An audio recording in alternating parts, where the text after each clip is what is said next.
Assalamualaikum warahmatullahi wabarakatuh. Perkenalkan saya Raisa Naila dengan NIM 17066622046 dari kelas S1 Akuntansi A pada mata kuliah Analisis Data Multivariat dengan dosen pengampu Pak Surya Anugrah.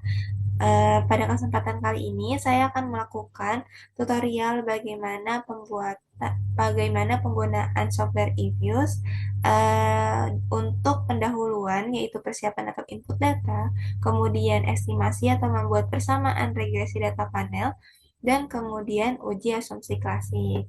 Jadi untuk pertama kita akan melakukan pendahuluan terlebih dahulu yaitu membuka work file. Nah, di sini ketika software eViews-nya sudah terbuka, maka kita klik create a new eViews for file. Lalu kita, karena data yang saya punya adalah data panel, maka di sini pilih balance panel. Sedangkan untuk frekuensinya adalah annual, dan untuk start date-nya itu adalah tahun 1935, sedangkan untuk end date-nya itu 1954. Nah, number of cross section-nya itu adalah jumlah dari perusahaan yang akan kita teliti, yaitu sebanyak 4 perusahaan. Lalu kita klik OK. Nah, kemudian berikut adalah hasil yang eh, akan terlihat. Nah, untuk input datanya, kita bisa melakukan input data secara manual maupun import dari file Excel. Nah, untuk input data secara langsung atau manual, kita bisa klik quick lalu empty group. Nah, di sini kita isikan data yang kita punya. Di sini misalnya variabel yang pertama terlebih dahulu. Di sini ada variabel investasi. Kita Ctrl C, lalu kita Ctrl paste di sini. Nah, kita bisa simpan dengan di sini klik name, lalu pilih tulis nama variabelnya, misalnya di sini ada PNV, lalu kita close, lalu ulangi hal yang sama sampai semua variabelnya terimport.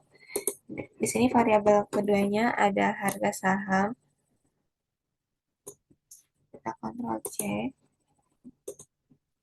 kita Ctrl V. Nah, untuk di sini kita klik name-nya, yes, kita klik OK.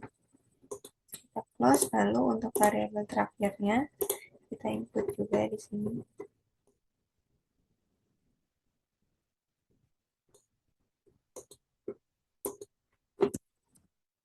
Di sini kita klik name lagi, di sini kita rename.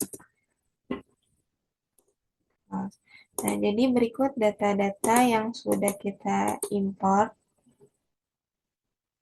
Kita bisa open as group. Nah, begitu tampilannya. Kita close.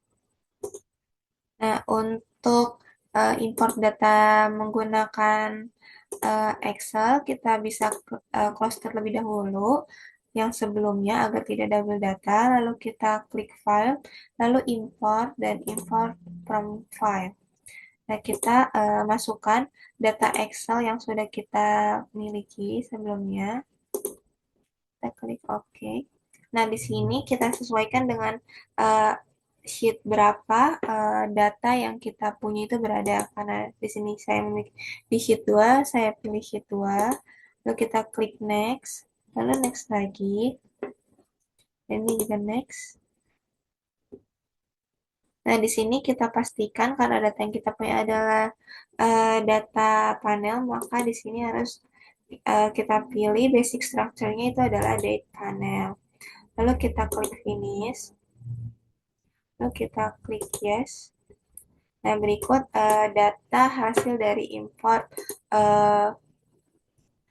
Excel. Ini hasilnya tetap sama seperti sebelumnya. Oke.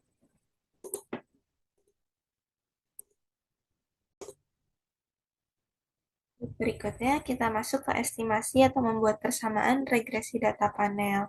Setelah kita melakukan import data atau input data secara manual, kita bisa langsung klik quick lalu ke estimate equation. Nah, di sini kita tuliskan terlebih dahulu, diawali dengan log. Untuk variabel yang pertama ini adalah variabel Y-nya. Di sini ada variabel investasi.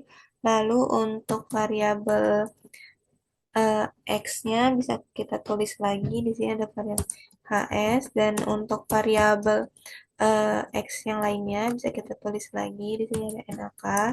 Dan kemudian kita tuliskan juga C sebagai nilai dari konstantanya.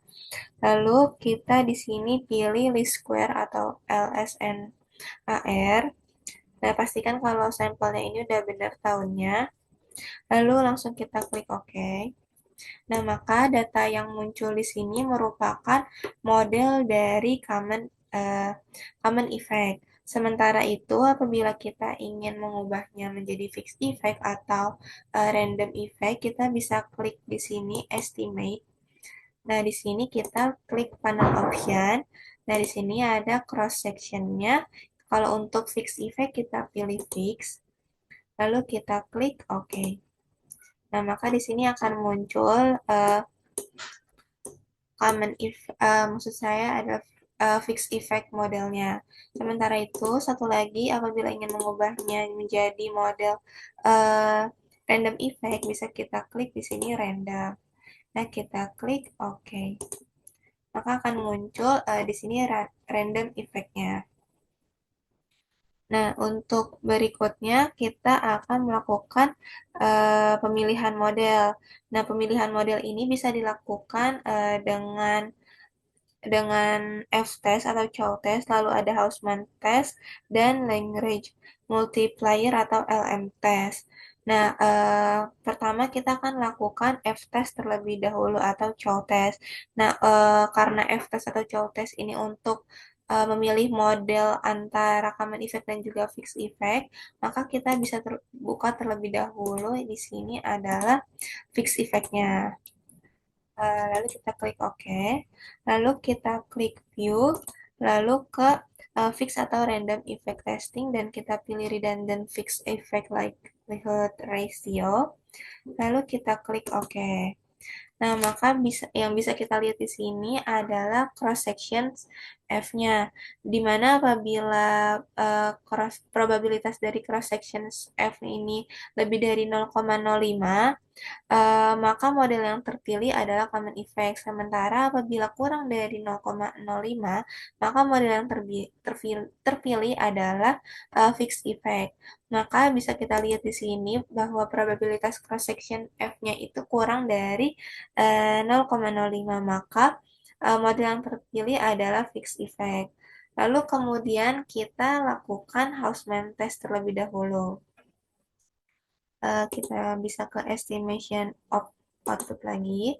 Nah, karena Hausman test ini menguji model mana antara fixed effect dan juga random effect, maka kita buka terlebih dahulu. Di sininya adalah random effect. Kita pilih random, kita klik OK. Dan untuk itu, untuk melakukan Hausman test, kita bisa klik view, lalu ke fix atau random effect testing, dan juga ke correlate random effect atau Hausman test ini. Nah, maka bisa dilihat bahwa di sini terdapat hasil dari Hausman testnya. Yang kita lihat di sini adalah tes summary-nya. Di sini kita bisa lihat probabilitas cross section randomnya. Apabila probabilitas cross section randomnya itu lebih dari 0,05, maka model yang terpilih adalah random effect. Tetapi apabila probabilitas cross section randomnya kurang dari 0,05, maka model yang terpilih adalah fixed effect. Nah, karena di sini bisa kita lihat angkanya ada 0,1157, maka ini lebih dari 0,05, sehingga model yang terpilih adalah random effect. Maka dari data yang telah diberikan, model yang paling tepat untuk dipilih adalah random effect.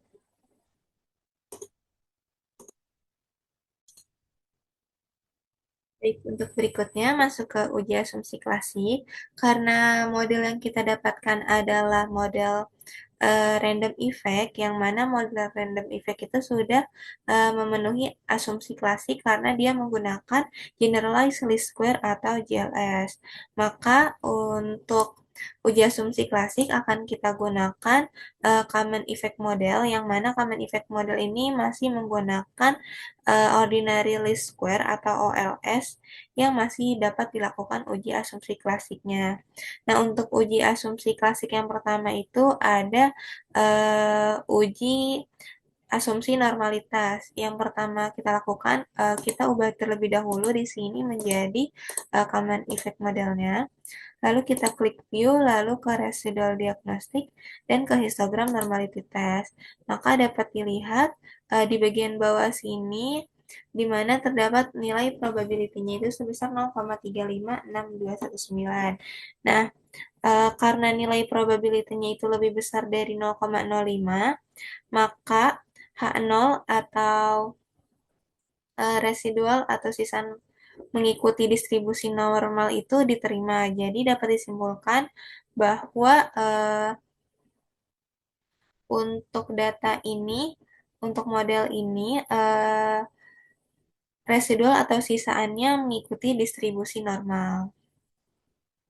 Berikutnya itu ada uji asumsi multikolinearitas. Nah, multikolinearitas ini bisa kita lakukan dengan pertama kita kembalikan terlebih dahulu ini karena ini sudah ke sini, lalu kita klik kita blok untuk data-datanya, yaitu data Y, lalu X1 dan X2-nya.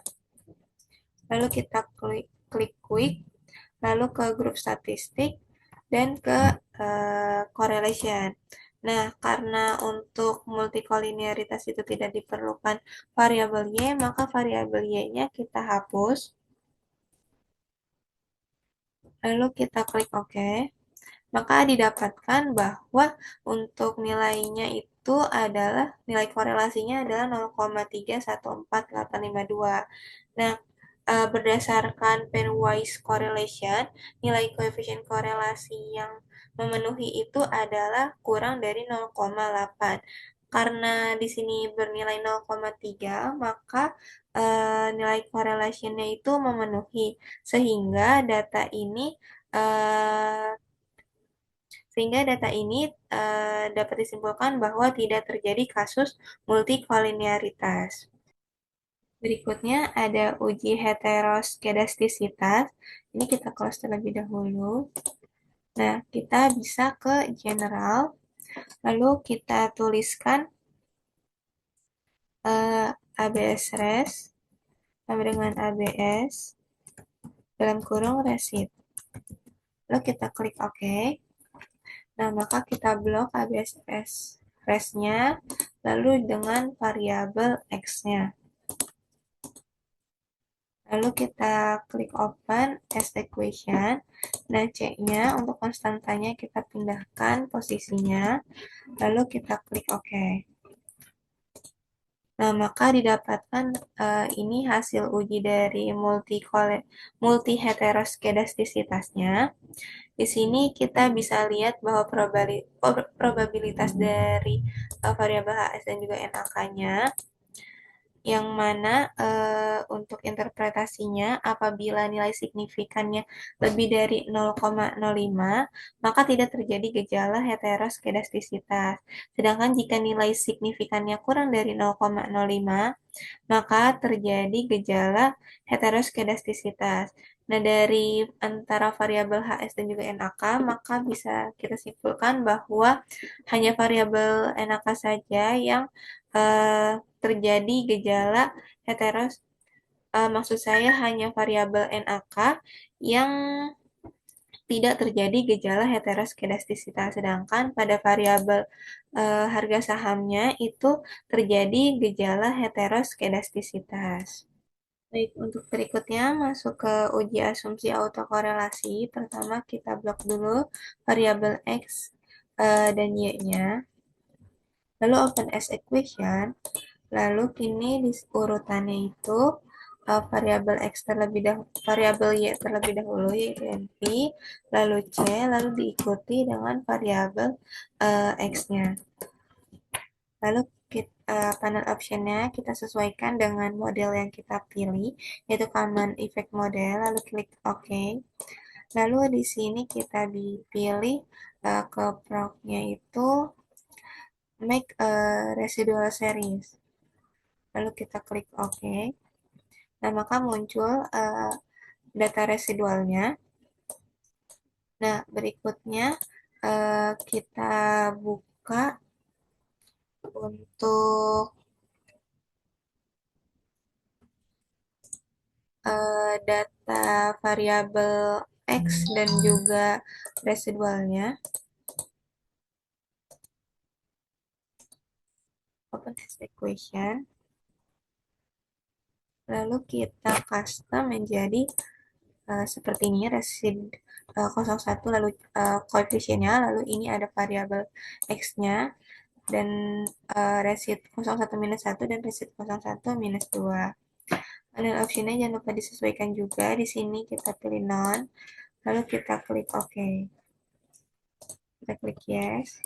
Maka akan muncul data hasil dari uji autokorelasinya.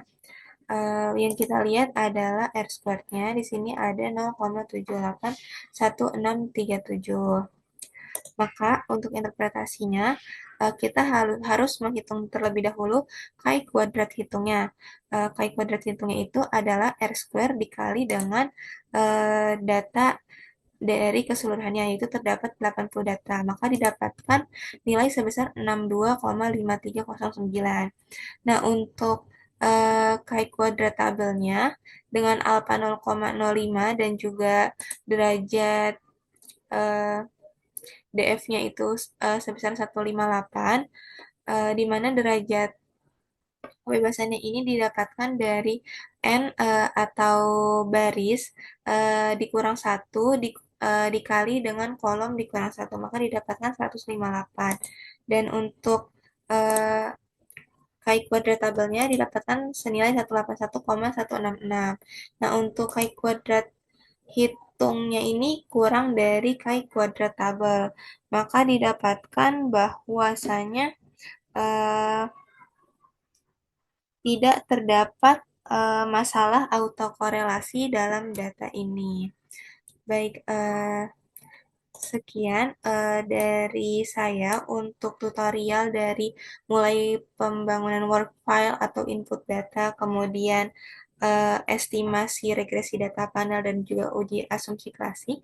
Kurang lebihnya mohon maaf. Wassalamualaikum warahmatullahi wabarakatuh.